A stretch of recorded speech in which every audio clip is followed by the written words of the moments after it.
What's up, Cougs? It is your host of Unorthodox Sports, Squabo Says, as I have officially rebranded myself, no longer DJ Squabo. We have a lot of exciting things to talk about on the show, and it has been a while since we've been on KUGR's airways or on KUGR's YouTube channel. So we're so excited to get back into things, and we have a lot of things to talk about, including the undefeated, no longer Gonzaga Bulldogs get upset in the national championship game. Gentlemen, March Madness has finally come to an end. This was our favorite month of the year. You guys both are in the exact same room.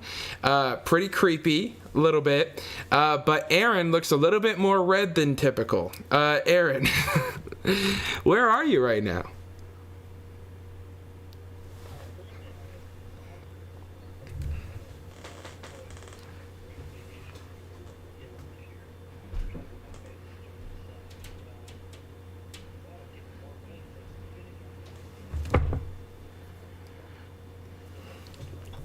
Completely joking. To be honest, right now with the lighting, I think I look more red than you do. So, you look good, bro. You look good. But as we go down the pastiness scale, Asher, how are you today? Asher, I believe you're muted, buddy.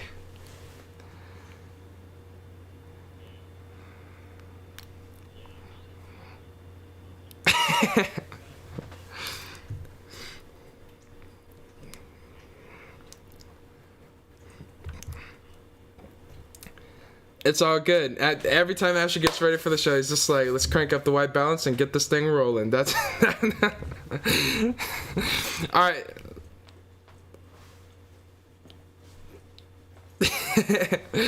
All right, well, gentlemen, the Gonzaga Bulldogs got embarrassed in the national championship game after having an undefeated season. We saw the Jalen Suggs buzzer beater against UCLA in the Final Four. They advanced to play Baylor, and they get out-muscled, out-physicaled by Baylor, who was in foul trouble practically the entire game. We saw Flo Thamba foul out. Chachoa was very close to fouling out in the end of it, and it didn't matter because it wasn't even a close game, and Gonzaga never led in that game. Gentlemen, I want to get your reaction. Aaron, let's go to you first.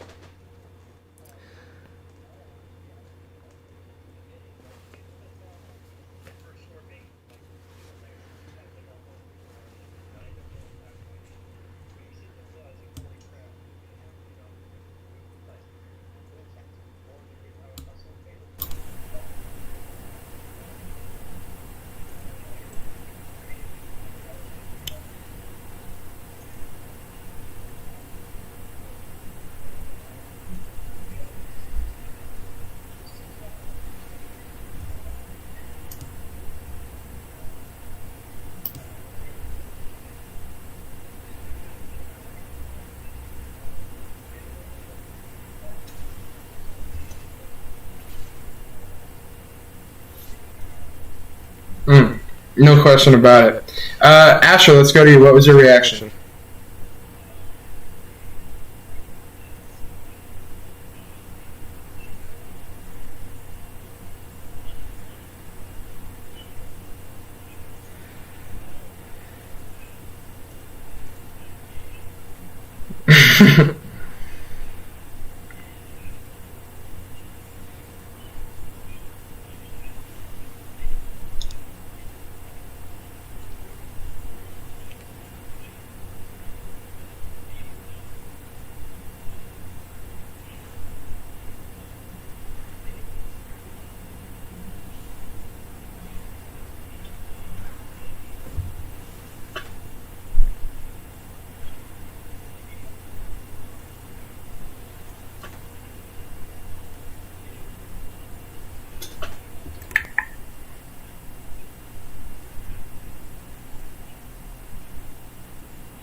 Yeah, seeing it coming. Not a lot of people did that, but if we go back months ago, and gentlemen, we'll get into this a little bit more in a little bit, but we definitely had our fair share of bets on March Madness and our brackets, and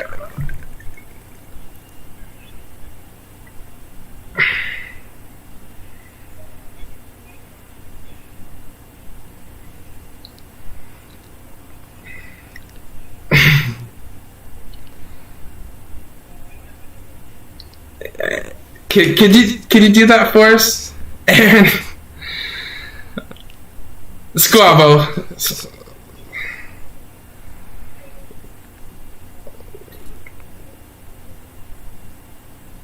Mm.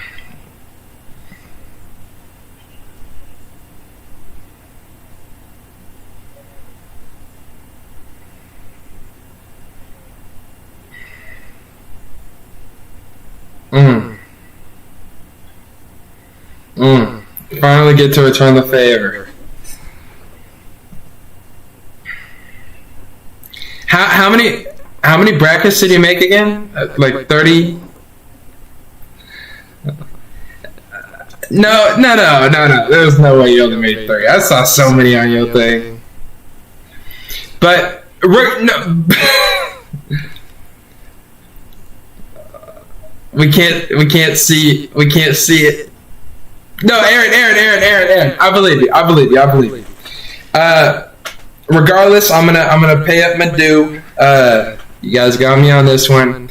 I like to point out we all three have the same amount of correct champion predictions, and two of us went with the vast majority. One of us had some cojones on this show for once. So once again, as typically the roles are reversed and Aaron is the one making the cojones bet, well, this is why, for the one time, I'm going to be paying you some due. And you know what really hurts, though? You know what hurts is that we had a show a month before March Madness where we made some predictions. And we talked about who we have winning and who are our sleepers. Winning the whole tournament, I had Baylor. Sleeper of the whole tournament, I had the team that knocked off the number one Illini, and the first team to knock off a number one seed, Loyola Chicago. So I go away from my gut, and it hurts.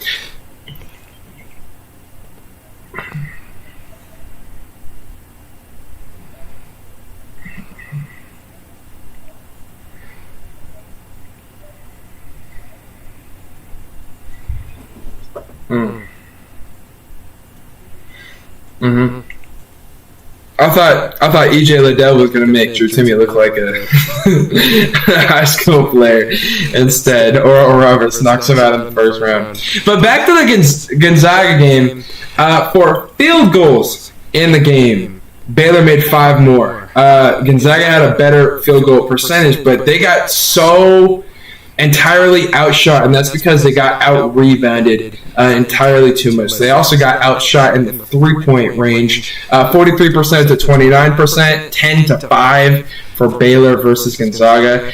You guys remember how they came out in zone in the second half? And, they had a quick chance to try and shake things up. I was doing a watch party of the game, and I actually said they need to come out, but it needs to be like a 3-2 zone. It needs to be 3-point heavy and have some guys on the interior. It's going to be a really tough thing to do with some of the shooters that they have, and that's what hurt them. You heard Mark Few in the post-game press conference talking about how they tried zone, and then they made 2 quick threes, and they found a hole right in the middle of it and hit a mid-range jumper and had to go back to man. So that adjustment didn't work. A little bit more stat analysis.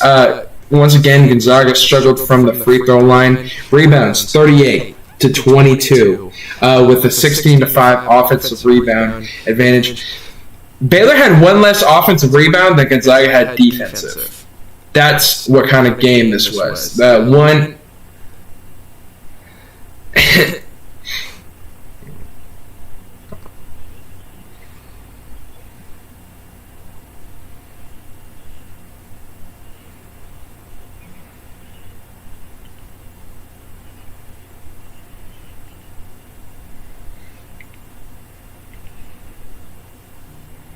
No, they played extremely physical. Let's keep going around the horn though. Aaron, what did you make about the physicality difference between the two sidelines?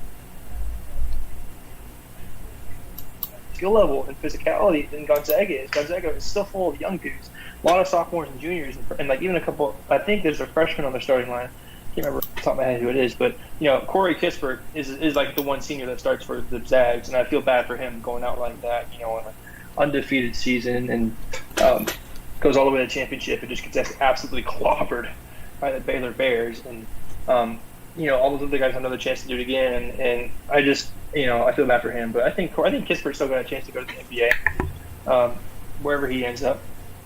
Whether that be like a G League team for a little bit, but he's got the skill levels, I believe, to have a somewhat of a career in the NBA for at least a little bit.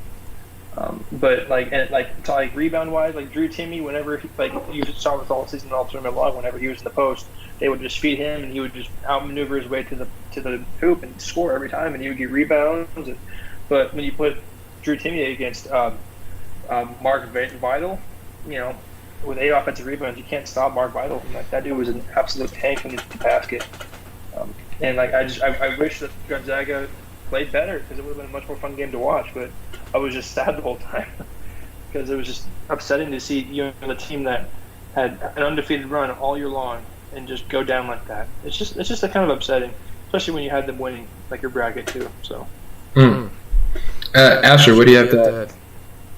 Yeah, the physicality thing is probably the biggest thing for me as far as the difference in the game. Like Aaron said, Vidal versus Timme. Like Timme, I think the big knock on Timme is his athleticism, and that's why a lot of people don't think he's gonna pan out in the NBA. Like his footwork is tremendous. Like whenever he gets the ball, he has a really quick drop step, and his footwork is really good. But I don't know if that'll be enough to make up for his lack of athleticism. He's not as athletic as some of the other typical bigs in college basketball and the NBA for that matter. He's also undersized at 6'10" for a quote-unquote center, But it could work out, and I really hope he does. He was a really cool story to follow this season with the whole mustache thing going on. Like Spokane just loves him, and for good reason. But as far as his physicality goes, Vidal was just absolutely dominant underneath there, and the rest of Baylor was too. Like Timme just couldn't get any positioning underneath the hoop, and he just watched Baylor get offensive rebound after offensive rebound, and all those second chance looks, Baylor was just able to capitalize on that. And shout out to their guards too. Butler just could not miss. It seemed that game. Like he had some really deep shots too, and whenever Gonzaga tried to punch, like I said earlier, Baylor just punched back even harder. There was just nothing Gonzaga could do to stop Baylor. They were just firing on all cylinders, and it was really interesting to see too. Like going back, at the beginning of the season, Gonzaga and Baylor were supposed to play at the beginning of the season, like back in December or January, but then that got canceled due to COVID. And I feel like Gonzaga kind of missed out on that. It worked out in Baylor's favor because Gonzaga beat a team that beat Baylor this year because Gonzaga played Kansas way back when the season started. It seems like forever ago. And Kansas was one of the 2 teams that beat Baylor this year. Them and Oklahoma State got it done. Those were the only 2 losses that Baylor had this year. So it makes you wonder, if you had that film to watch, maybe you could have done something different to prepare for them. But I was just totally shocked how Gonzaga just couldn't hang with Baylor at all. After it made me feel pretty bad too, because I was saying all season long, Gonzaga is just the best. No one can hang with them, and then Baylor just not only hung with them, but they hung them out to dry. Is what happened. They did. Baylor that was one of the most dominant games I've seen in a long time. It's kind of like a 180 from the couple nights before. The Gonzaga UCLA game was one of the best games I've ever watched in a while. The Suggs buzzer beater in overtime. It was just back and forth the whole time. You would have never thought an 11 seed would have done that. But huge shout out to UCLA and the Pac-12. Pac-12 got some hoopers, everyone. I don't know why everyone sleeps on the Pac-12, but I hope people realize this too, especially with Stanford and Arizona going at it in the women's chipper. But either way, we went from like one of the best games I've ever seen to one of the most performances I've ever seen. Especially from the number one team in the country. They'd been number one the entire season. No one expected that. They were just totally dominated. They never led, like Swabo said earlier. They just couldn't find an answer for Baylor, and it caught up to them. Because Gonzaga was a team that relied a lot on their starters. They don't really have a deep bench. I think that really caught up to them too. Like Flagler had 13 off the bench for Baylor. Like they just had fresh legs, and Coach Hugh like hates going to his bench because he relies on Pittsburgh, Timmy, Suggs, Ayayi, like all their starters. He just expects them to get it done, and they just couldn't. And when he went to his bench, the Baylor stars were out there and just kept their foot on the gas pedal and just didn't let up. Yeah, there are a lot of takeaways that we can grab from this game from a whole lot of different perspectives. I want to know, how does this affect what your overall opinion is on the individuals Jalen Suggs and Drew Timme? And Corey Kispert to a lesser degree, but primarily Suggs and Timme. What did you take away from their performances in this game? Because seeing Timme like that, first of all, his draft stock, like Ju saying, for the past couple of weeks, has been flying through the roof. But now, after the game, right back down to earth. Like, the way that he got out-physicaled, out-muscled, you mentioned it. He didn't have the size. He has the brain, he has the mind, he didn't have the size. And at some point, he's going to need that. I remember there's so many times where we're seeing him run down the court, and I always made fun of him because he did his little handlebar thing on his mustache, and he'd like wipe him off. But then he'd like start flexing and do the chicken wing down the court, and it looks so ridiculous because of how skinny he was. But when you're hooping, the way that you're hooping, you can get away with it. And I thought it was so entertaining to watch. But then he got out physical, and we didn't see all the skinny arm flexing down the court. So I want to know, Aaron, first, how did this impact Jalen Suggs and Drew Timme's draft stock? Well, first off, I think both of these dudes are still not going to the draft quite yet. They're both young. So I think they both got at least one more year left with Mark Few, in all honesty, to try to like redeem themselves after really butt kicked in the. Okay. I think so. Yeah. I mean, I think, granted, if they think that they're gonna get drafted, like, which in all honesty they could, but in my professional opinion, I think they should stick around one more year and interesting bring one more, a guaranteed another March Madness run back to Spokane. In all honesty, but if in like terms of their draft stock, I think it goes down a bit. Like, the big game, and that's when like you're supposed to clutch up and play like you're the hardest you've ever played in your life. And Gonzaga looked like they were playing lazy the entire time. But Drew Timme and Jalen Suggs still, they carried their team for like whatever point they scored. Right? Drew ended up with 12 points, and Jalen Suggs with 22. I think Jalen Suggs is a lot less effective than Drew Timme, just purely from the fact of how many points he scored. Jalen Suggs is still a ridiculously good player, right? And that's the thing about a lot of this Gonzaga offense, is the way that they can move down the court, and like they're always moving, no matter what's happening. Like, if they're passing the ball around, they're running motion, they're trying to get open. That's a huge thing for Gonzaga's offense, that they always find a way to get open underneath the basket to find Timme, or even just an open shot from Suggs on the outside. And I think, like you were saying, Squabo, earlier, that both of these guys have ridiculously high basketball IQ. I think a lot of that comes from Mark Few coaching at Gonzaga, just because Mark Few, I think he's one of the smartest guys coaching basketball out there right now. Going 31-0 up to the national championship, and he continues to go to the March Madness every single year, and he wins lots of games, and he's probably one of the best coaches Gonzaga's ever seen. And purely from the fact that even though they had one bad national championship game, I think Baylor, in general, like, people are going to see that they're playing against Baylor, who they realize are also the best team in the country as of right now, win the national championship and everything. So I don't think they're going to take it too personally that Drew Timme and Jalen Suggs didn't play to the best of their abilities based on that circumstance. Asher. So as far as their futures in basketball go, I don't totally disagree with Aaron. I think it makes more sense for Timme to stay an extra year at Gonzaga, and I don't disagree that he will stay or go. I'm not totally sure. I've read too much into their situations, but for me, it makes more sense for Timme to stay than Suggs, because I think Suggs is a little more ready for the NBA than Timme at this point. Because whenever I see Suggs on the floor, I see a point guard that is willing to put his head down whenever. Like, he just makes NBA level plays, whenever he's out on the floor. Like, he's a freshman and he led Gonzaga with 22 in the national championship. Like, he hit that buzzer beater from 40 feet. He just let that fly. Like, he's confident. He's got the whole package. He's as tall as me, but better at basketball and a little bigger, I'll admit. But either way, I think he's more ready to go to the NBA. So if he declared this year, would not surprise me at all. He could be a lottery pick based on how he played in this tournament. A lot of people know Jalen Suggs' name because of what he did in the NCAA tournament this year, and a lot of people from Spokane knew Drew Timme and the whole story with him. And I think it would benefit them both, to be clear, if they stayed an extra year. But it makes more sense for Timme to stay an extra year. Could he test the draft? Maybe. Would he be a late second rounder at the best? Probably. I don't see him going first round right now, just because this draft class is pretty solid. Like, with people like with Butler declaring for the draft, with some of those Houston guys too. This could be a really loaded draft class with Cade Cunningham too from Oklahoma State. He's probably going number 1 overall. I could see Suggs getting into the lottery pick, maybe even top 10 at some point if he manages to fall. But I do think it could benefit them both to stay an extra year. Like you said, Aaron, I totally agree. I think Mark Hughes is the best coach Gonzaga's ever had and ever will have. I just don't see how anyone gets better than Few. He doesn't have any rings with Gonzaga, but he's been there a couple of times now, and he just wins games. That's exactly what you want in a coach, and that's not what you want in the national championship game. But he was as good as they come, and I don't think Suggs will stay personally. I think he'll declare, but I think Timme will stay.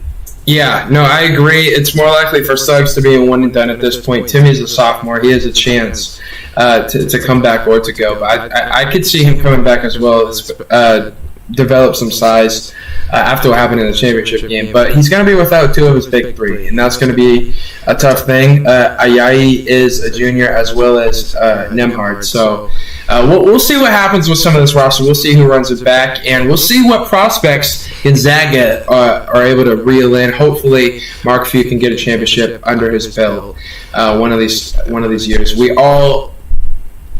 We're talking about prior to the tournament how this was going to be his best shot, as they're undefeated, heading all the way in. They couldn't get it done. Will he get one done? We don't know. We can only hope. Stanford, Arizona, the women's tournament. What a final game. What a game. That was unreal. Stanford started out strong. Arizona storms back. And a late missed free throw ends up being the difference in the game. Arizona versus Stanford. Let's flip the order. Asher, let's go to you first. What was your reaction to this incredible championship game?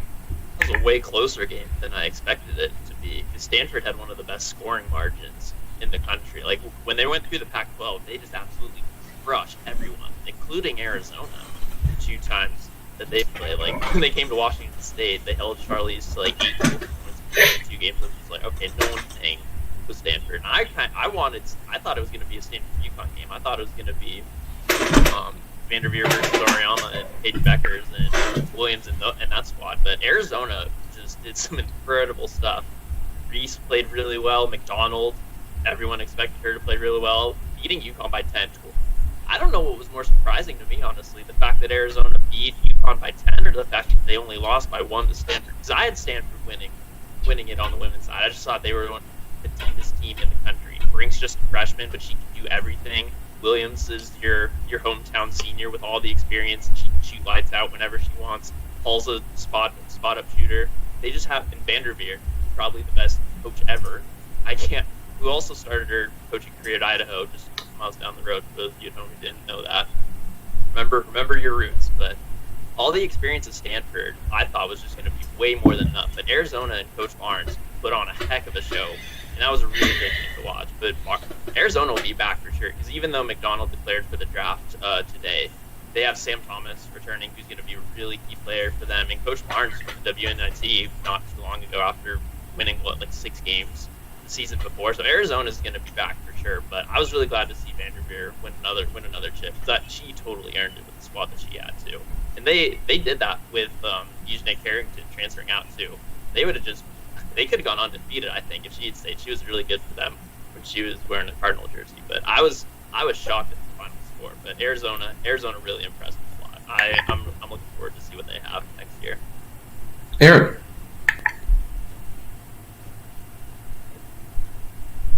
Sorry, there we go. My computer came down. Yeah, no, I was pretty much thinking the same thing as Asher. Like, I had no idea, and I had no thoughts at all that Stanford was going to be like that closely trailed by the Wildcats that part of the game, and it just goes to show how important free throws are just into a game, like especially of this caliber, how huge like just one single free throw can be the entire thing. And one thing that I noticed is that Stanford does not go very deep on their bench, like at all. They have their 6 players, which Cameron Brink, Haley Jones, Lacey Hull, Williams, Anna Wilson, who is Russell Wilson's sister, and Ashton Pretchell, who all tend to dominate the court. Really, I mean, you got Haley Jones, who ended up with 17 points that game, and then Brink and Hull both with 10. And Kay Williams played the entire game, all 40 minutes. And there's how many minutes in a women's game? I'm spacing right now. I'm sorry. It's still 40, right? It's still 40. It's 10-minute quarters. That's what I thought. Good. 10-minute quarters. That's right.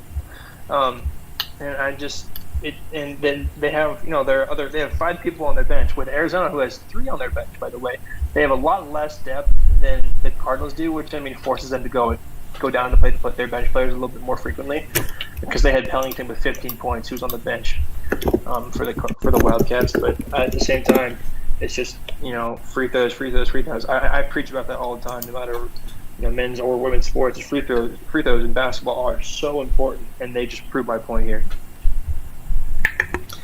Yeah, no, you're exactly right. When looking on some of the stats from the ball game, Stanford had a much better field goal percentage, winning by 14, 28 to 42. They both took just about the same amount of shots, but Stanford definitely hit a much higher number. You talked about the free throw percentage. Stanford didn't get many free throws in the game, only 2, but they made both, whereas Arizona got 18 and only made 13, especially the one down the stretch. Very, very devastating how it ended up going down for Arian McDonald. But 22 points on the game, that's nothing to scoff at.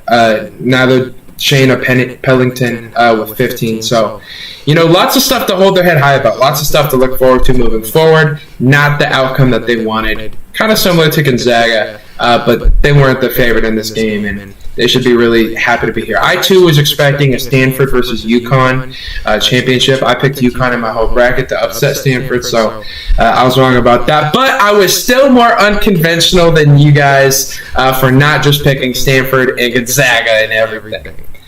Even though it would have paid off, at least on the women's side of things. It paid off for me, so, yeah. Gentlemen. In the middle of the pack, nothing really panned out there. Everyone had fun. That's all that matters. Asher, could we kick it to you for a Wazoo sports update?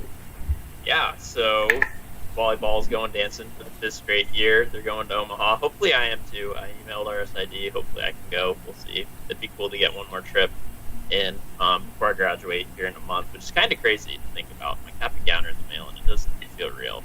But they're dancing for the 5th straight year. Coach Greeny has done a phenomenal job all season long. They have a first round bye, and they'll play the winner of Jackson State and Western Kentucky on the 15th. And they have a great advantage, because the way they have it set up is there's 48 teams. This year in the first round is played the day before the second round. So whoever they face, whether it's Jackson State or Western Kentucky, they're going to be tired from the set the day before. So they have a really good position. They could make a really deep run this year. They have a perfect roster, I think.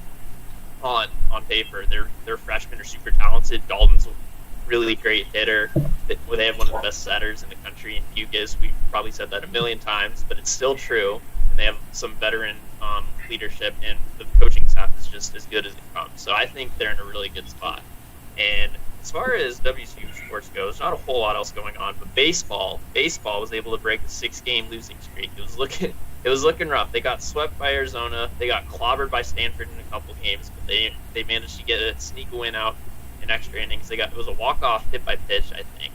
Because I remember seeing a tweet about that and how the Mariners got a walk-off walk to win against the Giants. But they're still looking good. Manzardo's hitting above 350, Montez 330. Like, the numbers are good. They just need to get back in the win column. But a win against Stanford definitely helps. They go to Utah Valley tomorrow, and then they have a road trip against Utah, and that's the big thing too. Because I think that was one of the biggest storylines that we saw this season, like for any WSU sports, was the amount of road games they have to start off with. They've played 23 games so far. They're 13-10.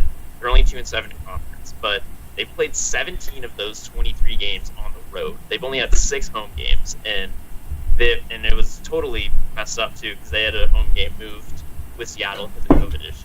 But that takes a toll on the team having to travel around that much, and they're on the road as we speak. So that could be something to look forward to. But yeah, that's my sports update. It's a long road, especially for WSU baseball. But we got volleyball dancing here next week, so it's going to be fun to root for them.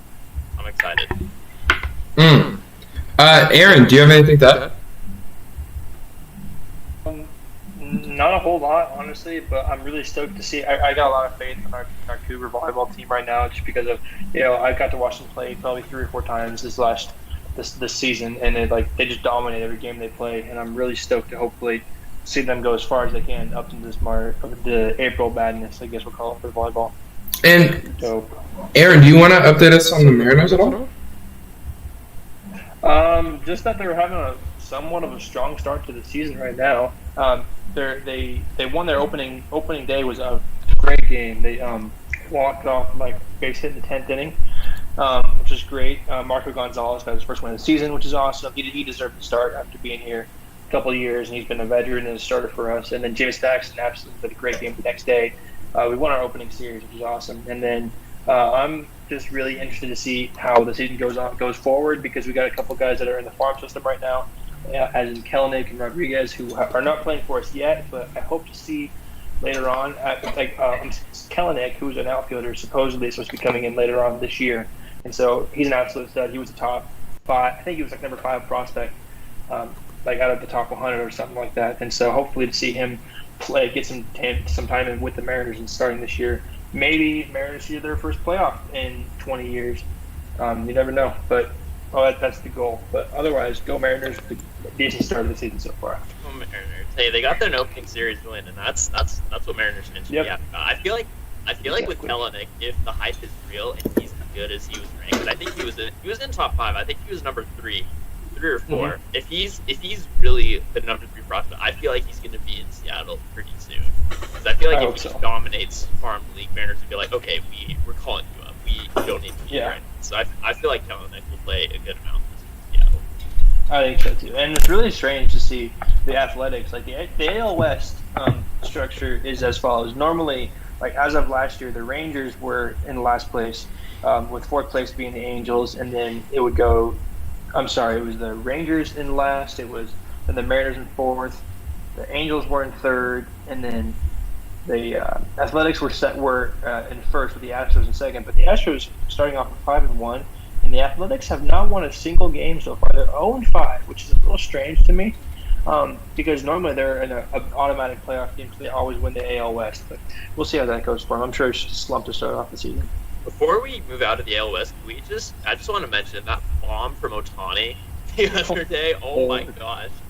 That guy can do it all. They made a video on that where it just loops that sound. Oh my gosh, that was frightful, and I love to see that. From a pitcher, too. You never see that. You never see that kind of stuff. 1 in a million. That guy is a 1 in a million. If he stays healthy, he's going to be awesome. All he needs to do is stay healthy. And that's his ceiling right there. Just hitting 450-foot dingers like that. Oh, it's insane. The dude's ridiculous. Angels got some talent. They do, got a good line this year. If Trout's gonna be healthy too, Trout's always been top 3 in Trout's the best player in the MLB right now. He has been his entire career. He will be until he retires. But yeah, he's ranked every single year. MLB ranks him as the best player, and for a good reason. He's ridiculous. Fair. Maybe it changes this year. There's a lot of talent in MLB. I don't think it will. I think Trout keeps his number 1 spot.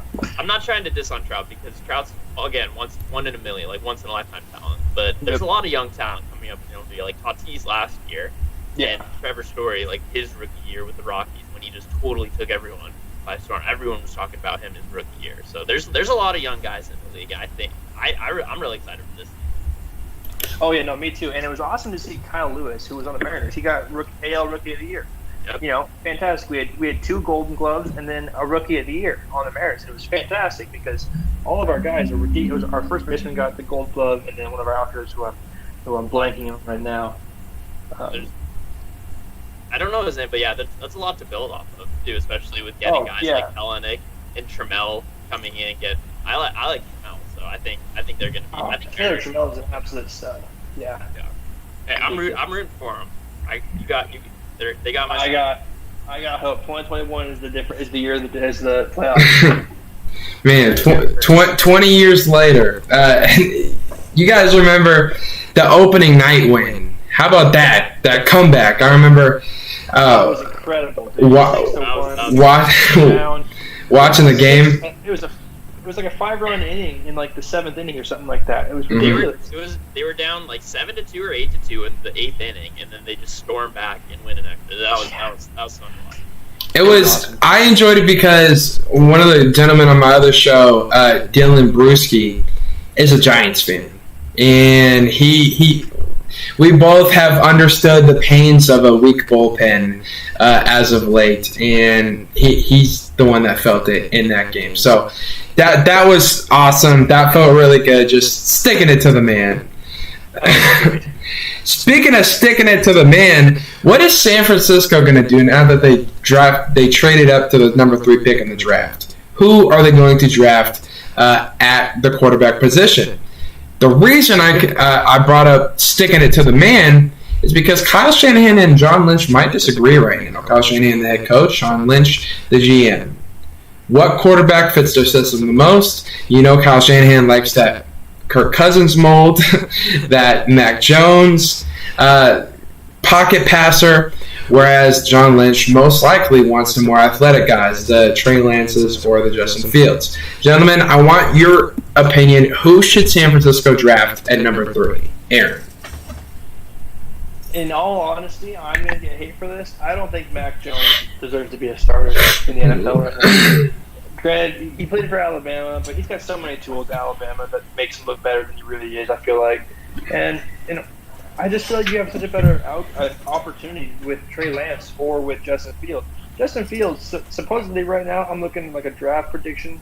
Supposed to go 7th overall, supposedly. That's what they're predicting, goes to the Lions.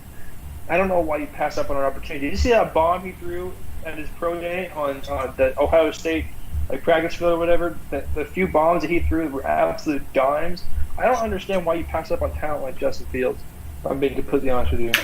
And so I feel like you should pick Justin Fields out of those 3 guys, with Trey Lance, Justin Fields, and Mac Jones. But I just like Justin Fields a lot. I don't know, maybe I'm more biased, but I just think that Justin Fields is the go-to. Asher. I just want to say this. I'm really glad I'm not an NFL GM or head coach, especially this year, because this is one of the most loaded quarterback classes we've had in a really long time. Lawrence, Fields, Zach Wilson, Trey Lance, Mac Jones. The list just goes on. This is one of the most loaded quarterback classes we've seen in a really long time. And so if he's available, I think they should go with Zach Wilson at 3 because I really was impressed with him at his pro day. He just seems to have a really high IQ. He makes really good passes. He didn't do that great against Coastal Carolina, but BYU was a really great football team, mostly because of what Wilson was able to do. He's one of the best quarterbacks that BYU has seen in a really long time, and so I think he would fit their system with the weapons that they have right now. I feel like he could be similar to Garoppolo, except with a little higher upside. I think he's a little more athletic. I think he'll be a little more accurate based on what I've seen. He made some really good throws at pro day again, like I said. So if he's available, because the Jets did just trade up to number 2 with the trade that we'll get to here in a bit. So if he's available, then I think Wilson would be a good fit. But again, this is one of the most loaded quarterback classes we've seen in really long, probably our lifetimes. I think it compares to a few of the really good quarterback classes. That Rivers, Roethlisberger, Breeze kind of thing, type of class. I think these quarterbacks are really good. There's a lot of openings right now. Everyone's getting moved around, like the Darnold trade that we're going to talk about here in a second. Everyone's getting chipped, and the old guard's about set to retire. Breeze is out of there now. Rivers is out of there. Roethlisberger's probably not going to be around much longer. So there's going to be a lot more openings too. So there's going to be some young quarterbacks moving in in this class too, especially, I think that are going to come in and get some starting jobs here soon. Yeah, no, I agree that this class is definitely one of the most talented that we've had in a while. There's going to be some guys that are going to flake. I really hope whoever goes to San Francisco flakes, whoever it is, and I pray that it's Mac Jones because I don't want to deal with another mobile quarterback. I agree with Aaron. Mac Jones might not end up being a solid starter. He just might not be that good, and it's because he had better talent than everyone that he played against every game in college, and he never had to deal with difficulties on his way to a championship. He never had to face adversity. That's the phrase I'm looking for. So I hope that they go after Mac Jones. I think the right pick is Justin Fields, though. I agree with you. Sam Darnold just got traded for a second-round pick, a sixth-round pick, and a third-round pick to the Carolina Panthers. So not worthy of what he was drafted at, which was his third overall pick, but still some value in return for the New York Jets to build their roster around probably Zach Wilson. What did you guys make of this trade, and what does it mean for the Carolina Panthers moving forward? Aaron, let's go to you. Well, I mean, what about Teddy Bridgewater? Like, he still plays for the Panthers, right? I mean, doesn't they have to kind of compete for that starting position? I mean, let's take a look at Teddy's stats of last year. It wasn't amazing, but I mean, he had an overall rating of 92.1, which is honestly not horrible. Okay, like not a horrible quarterback rating, and completion rating is something he could definitely work on. 69% completing, 340 out of 492. Not an amazing stat, right? And with a little less than 4,000 yards, not bad. 15 touchdowns is okay. 11 interceptions is definitely the biggest red flag for me with Teddy Bridgewater, in the pocket.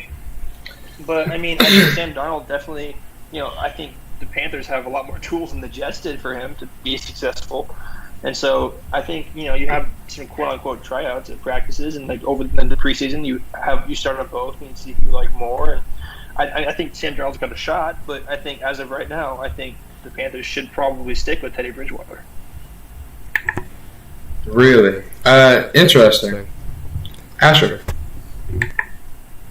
Based on what I see from the stats, I think they made the Panthers, at least from my perspective, the Panthers made this trade and on the idea that Sam Darnold will pan out better than Bridgewater, because Darnold's stats from last season are not impressive at all.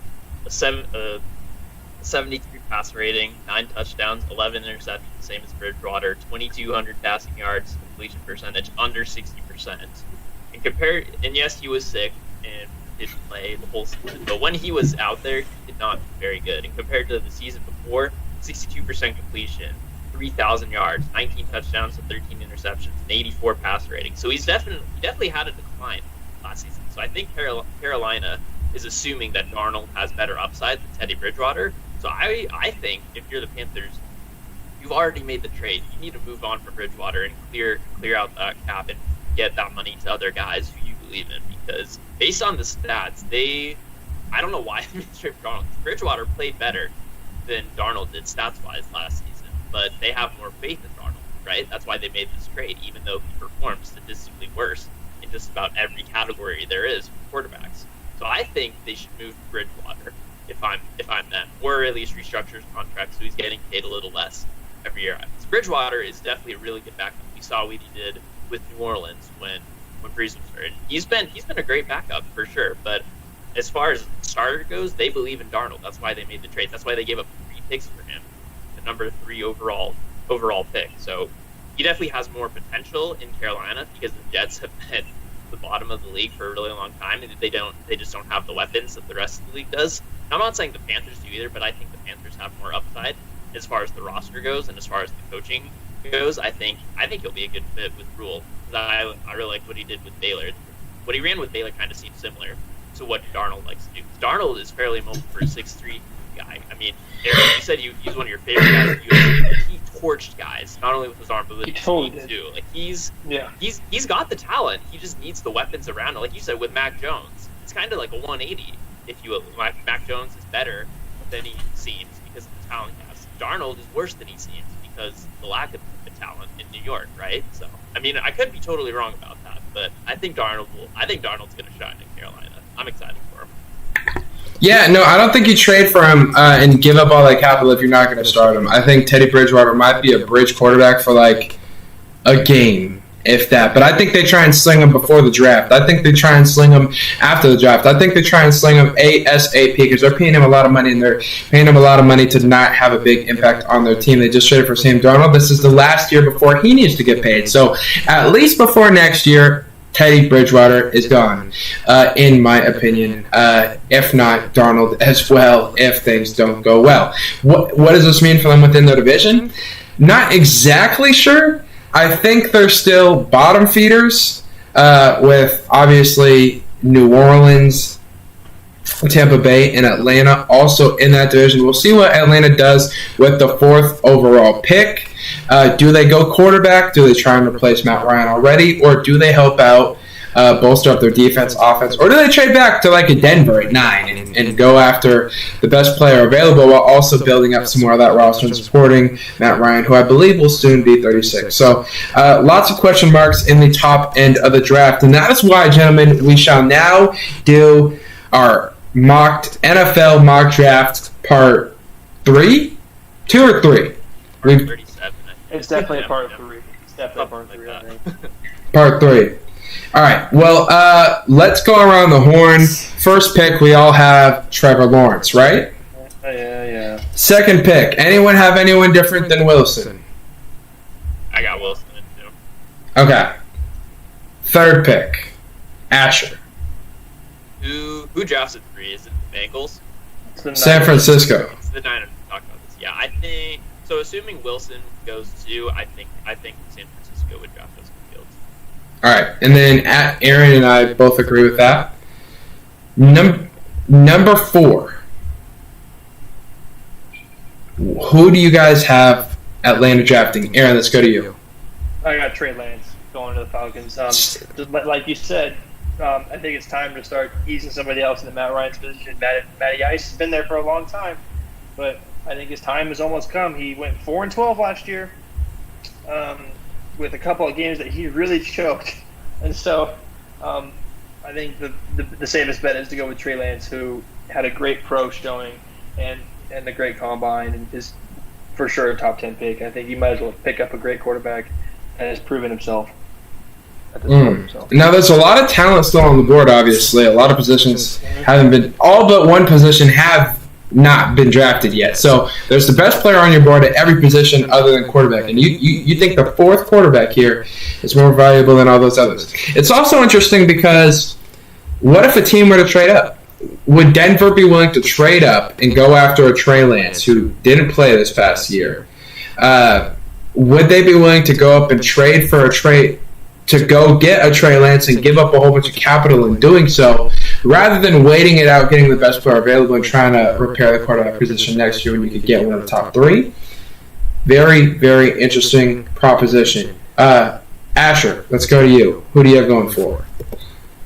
I don't know. I want to say Lance, but there are a few other quarterbacks I have in mind. I think Kyle Trask from Florida would be another good choice. And before I make it anything official, if you're Atlanta and you are considering replacing Matt Ryan, I think you draft a quarterback to like this draft, because this quarterback class I think is as good as it gets. And so you could do exactly what Green Bay did when they drafted Jordan Love from Utah State. I mean, Aaron Rodgers hated that, but look what happened. Green Bay still got to the NFC Championship game. Yes, they lost, but they were still able to get pretty far into the season, even though they drafted Jordan Love that high and he didn't really play a lot. So you could just draft a quarterback and come in, learn from Matt Ryan, who's one of the all-time quarterbacks, not just in Atlanta, but one of the best passers the NFL's seen. So Matt Ryan's a great guy to learn from. So I think Trask, I think Lance would be a good fit in Atlanta as well, one of those guys. But I do think there are a lot of quarterbacks being taken in the top 10 picks. I think the Falcons should get a quarterback before, assuming they keep the pick, because a lot of stuff could happen like on the day of the draft. People can trade up. Like you said, Atlanta could trade back and get some more bang for their buck, if you will, and get whoever's available at that later pick. But I think if they have a number 4 pick, they should get one of the quarterbacks that are still up there, so they can get Matt Ryan's replacement in as soon as possible. Well, even though I gave him a hard time for it, I agree with Aaron. I think Trey Lance. Whatever. goes off the board here. Look, here's the thing. It's the formula moving forward. It'll be bad for the locker room. It'll be bad for a lot of things, but there's not a defensive lineman that blows you off blows your mind in this draft. There's not a pass rusher or an edge rusher. There's not. Well, maybe they could go after a corner like Patrick Surtain or J.C. Horn, but do they go corner? Do they go safety? Do they go with what they need, or do they go with what they want? And I also think that it's, Arthur Smith, he's a new head coach. He has a chance now to go get his quarterback rather than the quarterback that was in place that's already getting paid a lot of money. You could start his regime moving forward. When will he have another opportunity to be picking this high? And according to him, he's not going to be. He hopes not to be. So I say they go Lance here just because I don't think they can find a partner that wants to trade back to this pick and is willing to give up what it'll take to get there. Number 5, Cincinnati. Who do they draft? Asher. If I were them, I would draft Kyle Pitts out of Florida, tight end. He's 6'5", 6'6". He ran a 4.4 6.40 at that speed. He's like 240 pounds too.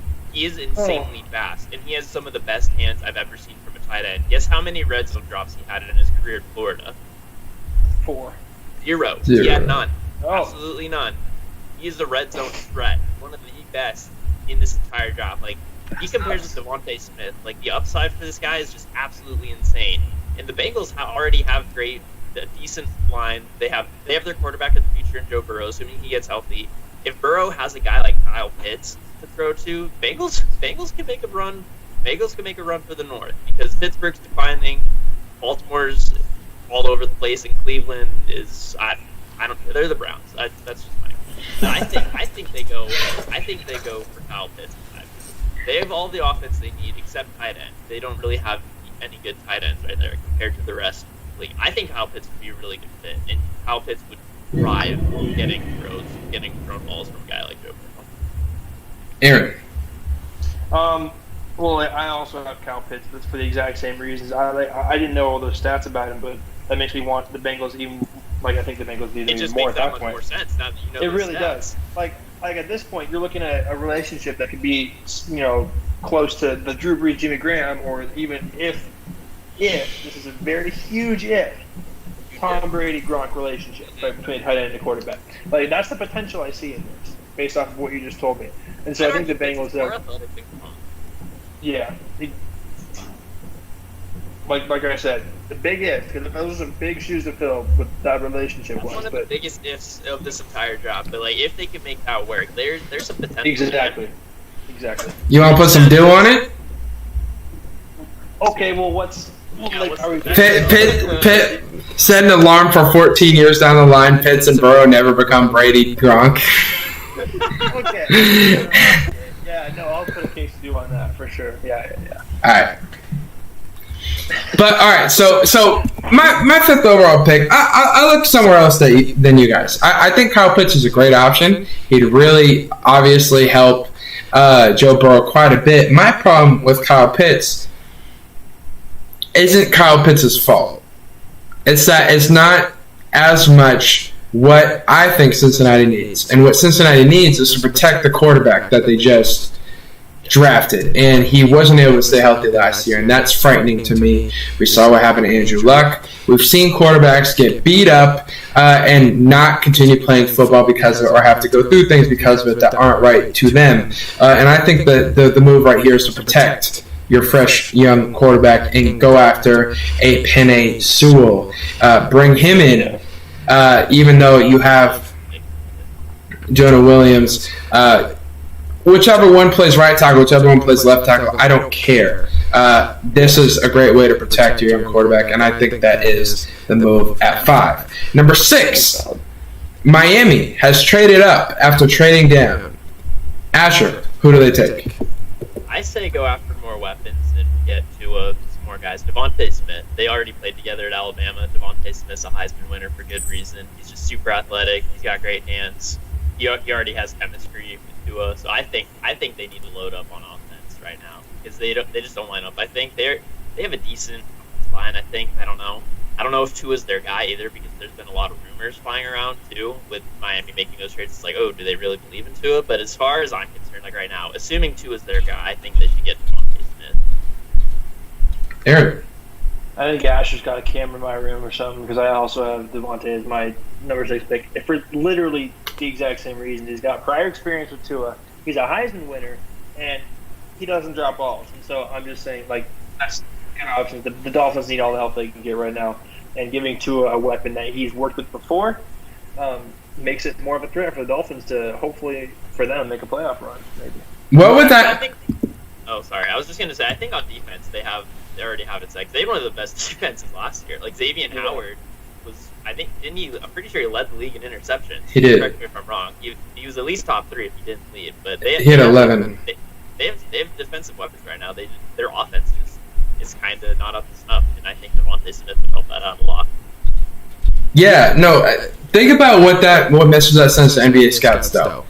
If the team with Tua passes on Smith for like a Jamar Chase, what if they were to do that? What does that say about Smith? What does that say about the relationship? What does that say about Tua moving forward? Lots of underlying storylines, but I can respect your Smith take. I think they go Pitts, because Pitts is still on the board for me. If Pitts was still on the board for you, do you think they'd take Pitts? Yeah, I think they would too. I think either one of those guys is just. I don't even know what out. There's just so many. They're just phenomenal offensively, and I think Tua would be great with either one of them lining up on the same side of the ball as him. Exactly right. The last pick that we'll get to right now, the Detroit Lions at 7 with Jared Goff. Who do they go after? Aaron. So that Asher can't steal your pick. I got Mac Jones going number 7, if anything, just purely because the Lions losing Matty Stafford, and like I feel like Mac Jones and Matty Stafford have a somewhat similar play style. They both like to sit in the pocket, scramble around a little bit if necessary. They're both smaller dudes, so they can move around. And I just think the Lions are used to that kind of play style, and the safe pick for them is to probably go Mac Jones. Personally. Ooh, I don't know about that one. Asher. I kind of wanted to go against the grain and not have all offense in my mock draft, so I have the Lions going with Pat Certain, the Alabama corner. He was one of the lockdown guys in the country this week, and I think the Lions could use some help on defense. I think they did lose Galladay and some key weapons, but they have a decent quarterback in Goff that they got back for Stafford. So I think if they work on their defense and get a few guys, like some really big playmakers, because Certain was a huge playmaker for Alabama this year, and I think Detroit can use a guy like that. Man, that'd be back-to-back drafts where Detroit comes away with the best corner. How does that will that make them successful moving forward? Will that be something that turns things around? That's an interesting proposition considering their division. But maybe if they were Denver, I could see it. But I don't know. I say they go with Chase, because I don't think Mac Jones is the answer, and I think if you put Mac Jones with this roster, it'll show you how badly Mac Jones is not the answer. Like, we're talking about how Mac Jones needs a situation where he has the best personnel, because that's what he was at Alabama. How about going from the best to the worst? Mac Jones in Detroit is pretty much the exact opposite of Mac Jones in Alabama, and I think that would expose wounds and pour bleach on them. Gentlemen, it is 7 o'clock. We have reached the end of the show. Real quick, if you'd like to give the people an opportunity to figure out where to find you at. Asher, let's go to you. Asher Line on everything.